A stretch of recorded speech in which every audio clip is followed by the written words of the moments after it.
Welcome to my class. আজকের ক্লাসে আমরা শিখব চাহিদার সমীকরণ কিভাবে গঠন করে। আমরা যদি চাহিদার সমীকরণ নির্ণয় করতে যাই, চাহিদা সমীকরণ গঠন করার ক্ষেত্রে প্রথমে আমাদের যে সূত্রটা প্রয়োগ করতে হবে, Q D minus Q one by Q one minus Q two is equal to P minus P one minus P two. এই সূত্রটা আমাদেরকে প্রয়োগ করতে হবে। তবে এখানে মনে রাখতে হবে কিউডি দিয়ে কি বোঝাচ্ছে আর ফি দিয়ে কি বোঝাচ্ছে। কিউডি দ্বারা চাহিদার পরিমাণ এবং ফি দ্বারা প্রাইস নির্ণয় করা হয়। তাহলে এখানে খেয়াল রাখতে হবে কিউডি এবং ফি প্রাইস এই দুটার মান কখনোই দেওয়া থাকবে না। আমরা সব সময় এই দুটা যা আছে তাই লিখব।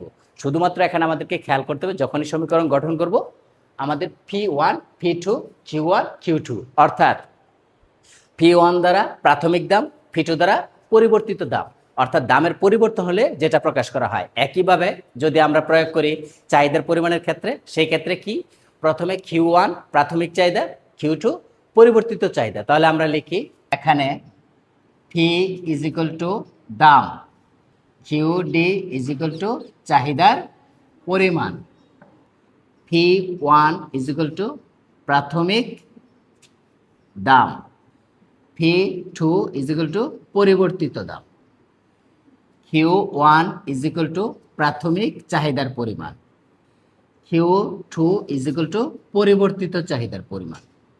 তাহলে আমাদেরকে প্রথমে নির্ণয় করতে হবে প্রাথমিক দাম, পরিবর্তিত দাম, পরবর্তীতে প্রাথমিক চাহিদা এবং পরিবর্তিত চাহিদার পরিমাণ।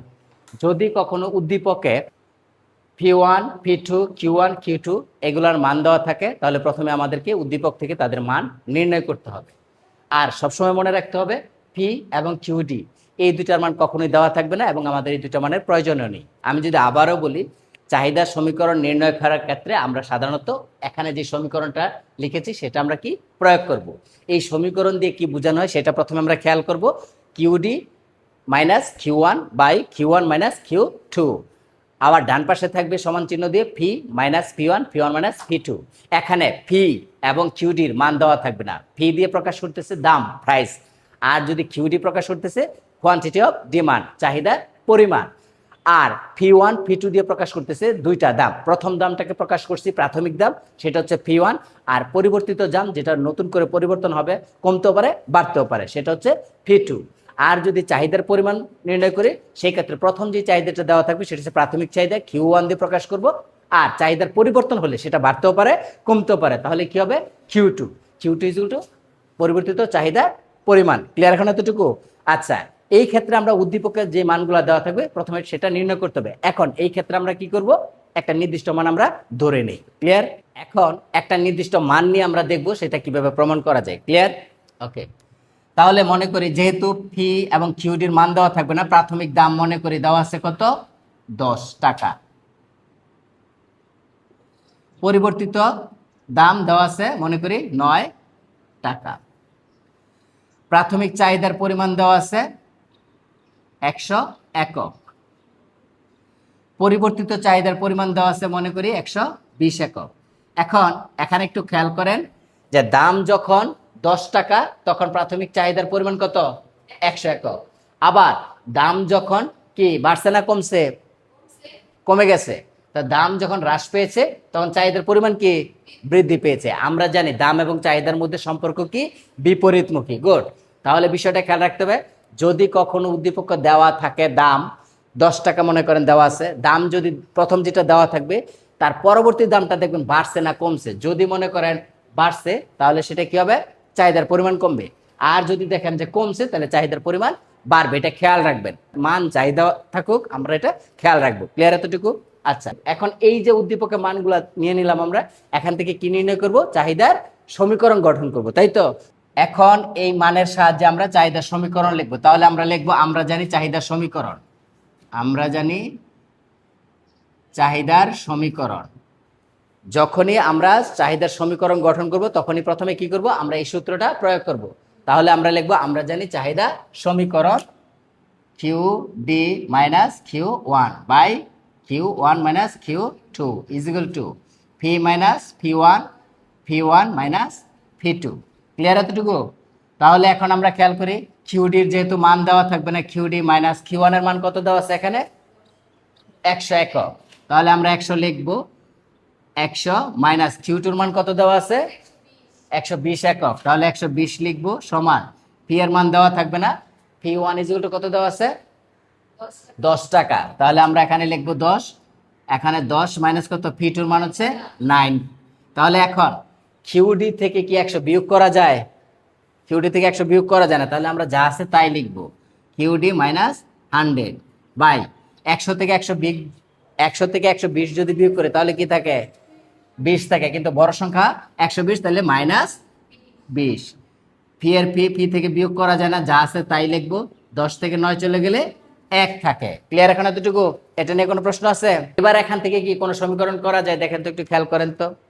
এখান থেকে কোনো কিছু করা যায়? উপর থেকে বিয়োগ করা যায় না, আবার নিচ থেকেও কিছু করা যায় না। যখন এরকম একটা সমীকরণে দাঁড়াবে তখন আমাদেরকে এখানে কি করতে হবে?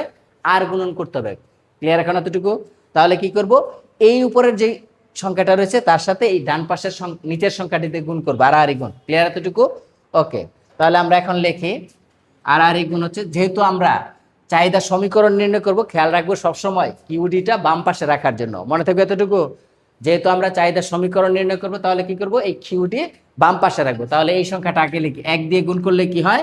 1 ইন্টু কিউডি মাইনাস 100 = আর গুণন করলে -20 ইন্টু পি মাইনাস 10। সবসময় খেয়াল রাখবেন, আমরা সবসময় সংখ্যাটা আগে লিখবো, তারপর গুণ চিহ্ন দিয়ে যেটা থাকবে সেটা ব্রেকেটে লিখে দেবো, যেহেতু এখানে মাইনাস আছে অথবা প্লাসও থাকতে পারে।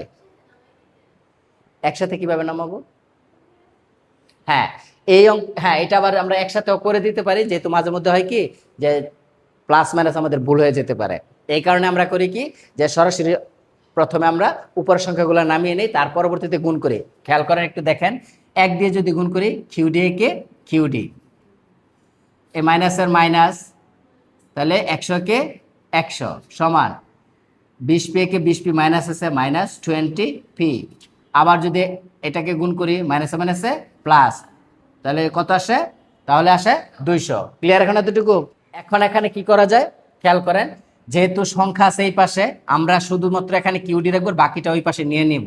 তাহলে QD is equal two -20 P plus 200। এখানে -100 ছিল, সমানের ওই পাশে চলে গেছে, কি হবে? +100। আমরা সবসময় খেয়াল রাখবো কিউডি শুধু রাখবো, অথবা কিউডির সাথে যদি কোনো সংখ্যা থাকে সেটা রাখবো, রাখার পরে বাকি সব ডান পাশে নিয়ে নিব। এখন খেয়াল করেন, এই কিউডি রাখলাম, এখানে যে সংখ্যাগুলো আছে সব যোগ করব। এখানে পি আছে, আর কোনো জায়গায় পি আছে? নাই, তাহলে এটা যা আছে তাই লিখবো, -20 পি প্লাস 200 আর 100 কত? 300। তাহলে এই যে সংখ্যাটা চলে গেছে। এখন খেয়াল করেন, আমরা এটাকে সাজিয়ে লিখতে পারি কি, প্লাসেরটা আগে লিখবো 300 আর মাইনাসেরটা পরে লিখবো। লিখলাম, তো লাস্টে আর কিছু করা যায় না। তাহলে লাস্টের লাইন আছে কিউডি = এত। তাহলে আমরা চাহিদা সমীকরণ কি পেলাম? কোয়ান্টিটি অফ ডিমান্ড চাহিদা সমীকরণ পেলাম 300 - 20 পি। আর সবসময় খেয়াল রাখবেন যে যখনই আমাদের চাহিদা সমীকরণ গঠন করতে বলবে, সবসময় এই পাশে কিউডি থাকবে, আর এই পাশে যখন আসবে অবশ্যই পি যেটা থাকবে, পি এরটা ডান পাশে লিখবো। আর খেয়াল রাখবেন, চাহিদা সমীকরণে সবসময় পি এর মানের আগে কি আসবে? মাইনাস আসবে। মনে থাকবে এতটুকু? তাহলে আমরা এই যে মানগুলা দেওয়া ছিল, এই মানের সাপেক্ষে আমরা এখানে কি নির্ণয় করতে পেরেছি? চাহিদা সমীকরণ নির্ণয় করতে পেরেছি, অথবা চাহিদা সমীকরণ গঠন। তাহলে এখন যদি উদ্দীপকে দেওয়া থাকে সেইভাবে আমরা নির্ণয় করতে পারবো। তাহলে প্রথমে কি করব? প্রাথমিক দাম, পরিবর্তিত দাম, প্রাথমিক চাহিদার পরিমাণ, পরিবর্তিত চাহিদার পরিমাণ প্রথমে নির্ণয় করব, তারপরে এই সূত্রটা প্রয়োগ করে আমরা চাহিদা সমীকরণ গঠন করব। ক্লিয়ার এখন এতটুকু? তাহলে এখান থেকে আমরা কি শিখতে পারলাম? কিভাবে চাহিদা সমীকরণ গঠন করা যায়। এখানে আর কারো কোনো প্রশ্ন আছে? প্রশ্ন যেখানেই থাক, কিন্তু এখানে এটা নিয়ে কোনো প্রশ্ন আছে কিনা, যদি কখনো বলে কি যে চাহিদা সমীকরণ গঠন করো, তাহলে এটা প্রয়োগ করব। ক্লিয়ার?